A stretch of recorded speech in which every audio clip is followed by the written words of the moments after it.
Bonjour, je m'appelle Laurent Payer, je suis consultante à l'Université de Washington, généticienne. Je vais parler du soutien des familles, des enfants qui sont atteints d'une maladie rare. Comment soutenir les familles de ces enfants? De ça, je vais parler maintenant. Pas de conflit d'intérêts, n'est-ce pas? Et je vais simplement commencer en remerciant les familles et les parents avec qui je travaille parce que tout ce que je vais partager avec vous leur appartient sincèrement. Je dois tout à ces familles. Nous allons parler alors là de familles qui ont donc les maladies rares, ces défis, comment on va naviguer le système de santé. Je veux parler des amis et de la famille, les membres de la communauté qui essayent d'aider ces sujets et les familles, les personnes atteintes, et où est-ce que l'on peut chercher ce soutien, n'est-ce pas, quand on est atteint du syndrome? Quels sont les défis que ces familles doivent confronter, doivent faire face à des défis? Vous connaissez ceci, n'est-ce pas, mieux que moi? Mais je voulais simplement présenter que nous savons que les familles ont des défis à surmonter. Ils se sentent isolés, ils se sentent physiquement isolés, socialement isolés, personne ne sait ce qui se passe, isolement physique, ils ont des problèmes pour les activités, aussi du point de vue social, du point de vue des émotions. Dans le cas où les enfants, par exemple, ont des problèmes qui ne sont pas visibles, c'est-à-dire ils ne comprennent pas la difficulté de faire face, de surmonter cette maladie rare, quand rien ne se voit de l'extérieur, la famille se sent seule.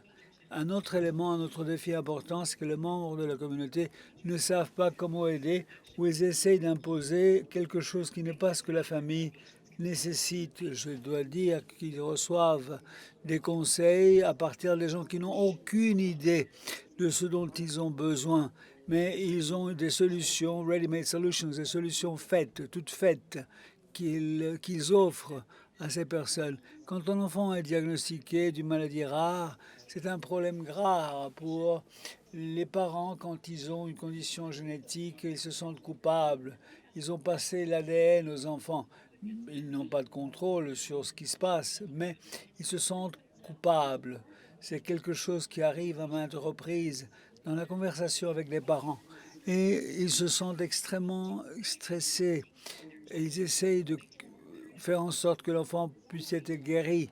Ils se disent, je n'ai pas cherché les spécialistes adéquats pour faire face à ce problème. Et ils, ils ont fait tout ce qu'ils voulaient faire, mais ils se disent qu'ils n'ont pas pu faire tout ce qu'ils auraient dû faire, tout ce qu'ils ont voulu faire. Ils se sentent coupables, ils avaient le diagnostic et rien ne peut être fait.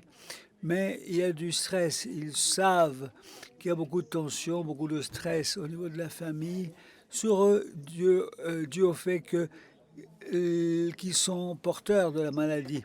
Donc c'est un problème d'accepter ces sentiments. Il est difficile pour les enfants. Les enfants peuvent avoir des doutes. Ils se disent bon, je me sens coupable parce que mes parents sont préoccupés, n'est-ce pas? Les enfants se sentent coupables, stressés aussi. C'est un gros problème pour la famille. Un autre élément, n'est-ce pas, c'est les fournisseurs de services de santé qui parfois ne connaissent pas la maladie, la condition. Les spécialistes en pédiatrie ne savent peut-être pas beaucoup sur la maladie rare et vous pouvez dire je sais, je connais mieux que n'importe quel médecin que je vais consulter. Donc, et ceci peut être un endroit qui fait peur, se sentir que moi j'avais tant de questions à poser et tous les gens à qui je voulais poser des questions savent moins que moi à propos de ça. Donc c'est un gros problème. C'est un autre défi à surmonter. Il se dit que parfois les fournisseurs de santé pensent qu'ils connaissent mieux les conditions et ils pensent connaître beaucoup plus de ce qu'ils ne connaissent. Les gens n'aiment pas mettre, n'est-ce pas, les gens n'aiment pas dire les docteurs n'ont pas cette raison et c'est un problème en ce qui concerne ces fournisseurs de services de santé. Ils ne peuvent pas mettre en question ceci. Et aussi un autre élément, là j'ai ramassé des questions que l'on m'avait posées. Ce sont des questions réelles, des familles réelles. Et vous avez ici beaucoup de questions. Est-ce que, euh, est-ce que je vais parler de ça à l'école? Comment et de quelle façon? À quel âge dois-je dire des choses sur ce diagnostic? Qu'est-ce que je peux dire? Et parfois, il n'y a pas de question-réponse, il n'y a pas une réponse correcte à la question. N'est-ce pas? Les enfants doivent savoir, les enfants doivent connaître que la communauté est prête à aider, les parents doivent savoir ceci. Il s'agit de penser, réfléchir, quelles sont les valeurs, quelles sont les meilleures solutions, parce que la décision pour les enfants doit être la meilleure. Donc je ne peux pas vous dire quelle est la décision à prendre. Et comment parler avec un enfant de 6 ans? Les enfants sont différents à 6 ans, les uns des autres. Alors, je vais maintenant parler d'un autre sujet. Comment va-t-on soutenir, n'est-ce pas, ces personnes qui doivent aller au-devant, qui doivent, quand ils ont le diagnostic, doivent savoir continuer?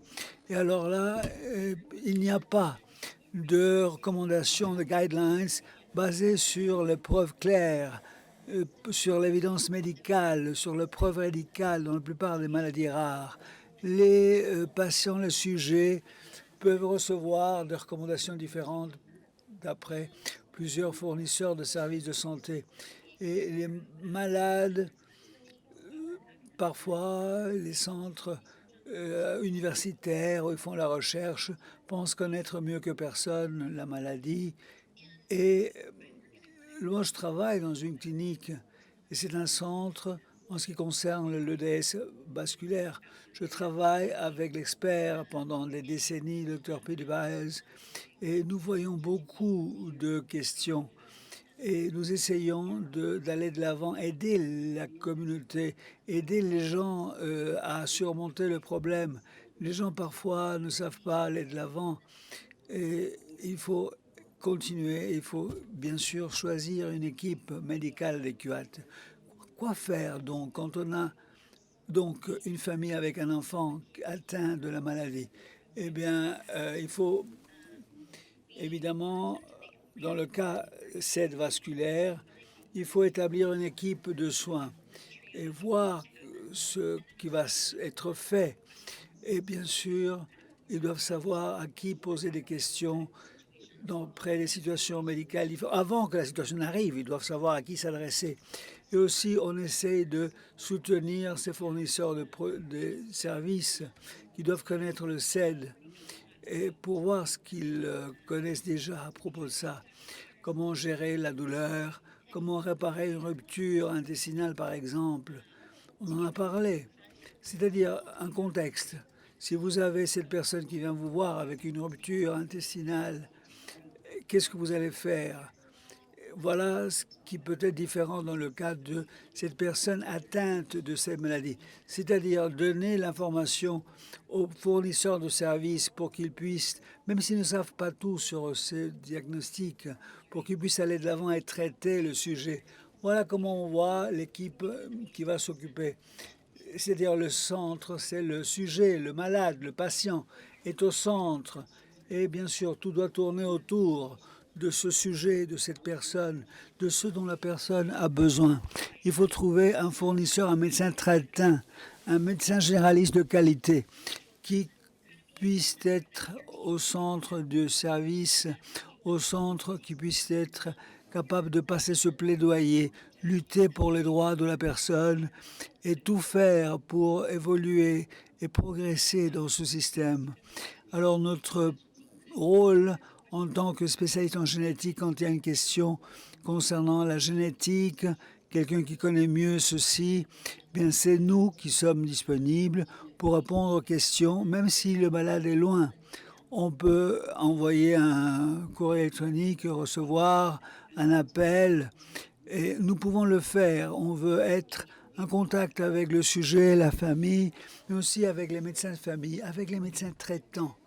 Et aussi, bien sûr, en ce qui concerne le CED vasculaire, voilà les autres spécialistes qui font partie, le chirurgien vasculaire au cas où il y a une dissection vasculaire, un médecin chirurgien généraliste, ou il y a une perforation intestinale, ou quand il y a donc des réunions au niveau de la communauté, établir des rapports, de mon rapport, et dire voilà, j'ai une probabilité plus élevée d'avoir besoin de vos services qu'une autre personne qui n'a pas de maladie EDS vasculaire, qui n'ont pas de sette vasculaire. Donc, est-ce que je peux faire en sorte que mon médecin de famille vous contacte, vous met d'accord, établir des rapports, et c'est faisable, c'est possible, mais en dehors des situations d'urgence. Et vous savez alors quoi faire au moment où quelque chose s'avère une réalité. Et d'autres spécialistes seront nécessaires, hein, ça dépend des sujets. Je ne dois pas dire que tout le monde doit avoir tout. Et aussi, d'une façon idéale, tous ces spécialistes parlent les uns avec les autres et ils sont disponibles pour parler avec les autres membres. S'ils ont des questions, vous pouvez parler avec les membres de l'équipe. Ça dépend un peu du système. C'est-à-dire, il y a des systèmes qui fournissent des services de santé qui vont concurrencer, mais en général, c'est le médecin traitant qui a accès à tous et tous peuvent se contacter entre eux. Et c'est important ça. Eh bien, dû à ça, je crois que nous avons donc le point fondamental, c'est d'avoir un médecin traitant de très bonne qualité qui soit capable de tout coordonner, vous écouter, qui soit capable de vous prendre au sérieux, qui soit capable de connaître un peu plus sur votre maladie. Pas tout, c'est pour ça qu'il y a le reste de l'équipe, mais connaître assez pour faire un triage et dire voilà, il aurait fallu faire ceci, il faut contacter celui-là pour qu'il nous aide. Et bien sûr, quand il ne connaît pas la question, il va se mettre en contact avec d'autres personnes. Reconnaître tout ceci, un bon médecin traitant. Et parfois, il faut se dire que ce cercle va aider, les uns vont aider les uns les autres. Et ceci est nécessaire, vous ne devez pas le faire. Il faut trouver une personne capable de tout coordonner, une personne qui soit bonne à ça. Avant de continuer, je dois dire que ce n'est pas facile, non, non. Facile, hein. Il est facile de dire, cherchez un médecin traitant, un médecin de famille qui s'occupera de tout. Je sais que non. C'est difficile dans la communauté, au sein de la communauté. Et aussi, du point de vue de l'assurance médicale, vous prendre au sérieux quand vous n'avez pas été diagnostiqué. C'est difficile, toutes ces choses ne sont pas faciles. Et je dois dire que trouver une personne qui pourra tout gérer, c'est pas facile. Trouver la personne adéquate est important parce qu'il faudra coordonner tout ceci et faire un triage qui est nécessaire, qui s'avère indispensable. Maintenant, les amis et la famille, la communauté en général. Et comment va-t-on soutenir nos sujets quand ils vont naviguer dans ce monde des fournisseurs de services où il y a des gens qui ne vont pas aider parfois au sein de la communauté. L'une des choses qui s'avère une réalité assez fréquemment, à qui va-t-on raconter quoi et quelle information va-t-on donner sur ce diagnostic? La réponse varie de famille en famille. Il y a des familles qui vont partager l'information, ils veulent que tout le monde connaisse, ils parlent de tout, ils veulent que le monde entier tout sache à propos de ce que le diagnostic a été. Il y a d'autres qui préfèrent garder tout ceci dans le privé. Alors il est difficile de savoir qui a besoin de savoir quoi et à quel moment dans le cas de cette maladie. Et il faut penser, bon, quelle est la probabilité, quelles sont les interactions directes, quand les parents ne sont pas là par exemple, qui va s'occuper de quoi. Et il faut avoir quelqu'un dans le groupe, quelqu'un qui voit l'enfant tous les jours, quelqu'un qui connaisse le diagnostic. S'ils ont des limitations, les enfants par exemple, si vous ne pouvez pas faire certaines activités, il faut avoir des alliés, que la personne comprenne le pourquoi c'est pas faisable, c'est pas possible. Cette personne pourra aider votre famille, votre enfant. Et aussi en ce qui concerne les urgences, il faut qu'il y ait quelqu'un qui soit prêt à votre enfant capable de rapidement savoir les actions à mener et regarder vers l'avenir et trouver une équipe d'urgence qui puisse répondre immédiatement.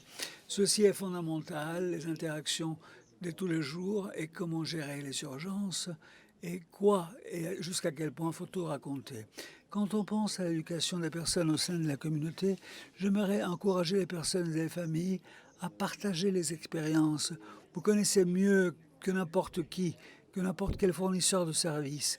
Vous avez votre propre expérience et votre expérience est fondamentale pour éduquer les personnes concernant la vie avec cette maladie. Comme un exemple, je parlais avec un sujet atteint de la maladie et pendant des années, la sœur ne croyait pas à cette maladie. Et finalement, elle a dit, voilà, n'est-ce pas, voilà tout ce que j'ai fait pour que je puisse travailler, que je puisse aller le matin à mon travail, que je sois capable d'arriver et accomplir mes activités. Et il a parlé avec sa sœur et tout ce qu'elle devait faire,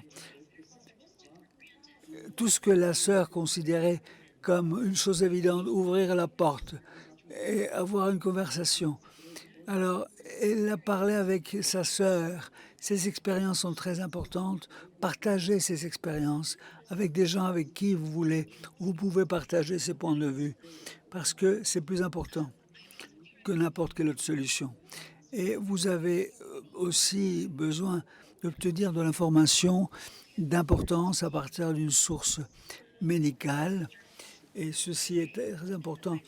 Et quelqu'un pourra dire, voilà mon diagnostic, voilà pourquoi je prends ces limites, ces problèmes au sérieux. Il y a beaucoup d'informations, de sources d'informations, comme l'association sur le syndrome LR dans l'os, l'association CED, et ceci est très important parce qu'ils savent de quoi vous parlez, ils savent, vous l'avez en anglais. Pour ceux qui n'ont pas d'informations médicales, vous l'avez en anglais courant, la langue de tous les jours. Partagez l'information d'une façon facile, claire et compréhensible, voilà, en anglais. Eh bien, je dois dire aussi que quand les gens offrent l'aide, il est très important, ils peuvent apprécier quelques options spécifiques. Par exemple, Hubert m'a dit, j'ai une liste. Quand les gens me disent, comment puis-je aider votre famille? Eh bien, voilà ce que vous pouvez faire. Voilà ma liste. Voilà des choses qui nous aident. Si vous voulez nous aider, alors oui, bien sûr, voilà. Tout ceci nous aide. Vous pouvez nous apporter à manger, vous pouvez accompagner mes enfants aux activités sportives. Et les gens m'ont dit, d'accord, très bien. Alors je vais vous accompagner au football ce samedi. Et ils le feront et c'est très utile pour la famille. Aussi, j'aimerais dire, d'accord, c'est parfait. Et si vous avez un voisin qui s'offre à vous apporter à manger, vous savez que la personne va arriver 4 fois par semaine, parfait. Alors, il serait utile pour nous s'il avait par exemple un dîner vendredi soir, pas toutes les journées. Et nous pouvons le faire de cette façon. Et nous pouvons apprécier ceci. Il est toujours facile. Il y a des gens qui veulent aider beaucoup et il faut limiter. Il faut se dire, les gens, bien sûr, apprécient si vous lui dites une fois, pas 4 par semaine. Et vous avez de l'information. Et vous avez donc l'équipe de soutien. Si vous considérez, vous devez construire une communauté qui aide et qui vous aide et qui travaille pour vous. Vous devez investir votre énergie là où ceci s'avère utile. Et bien sûr, mon histoire considère ce point. Il est bien d'adapter ce que nous espérons d'un rapport à se dire, voilà, par exemple, si vous avez un problème génétique, alors la grand-mère, la mamie, était désespérée. Elle voulait aider la famille. Et chaque fois qu'on lui disait quelque chose, elle ne le faisait pas à la perfection, elle avait d'autres choses. Mais c'était bien sûr un problème pour la famille. le fait d'inclure la mamie dans l'équipe de soutien.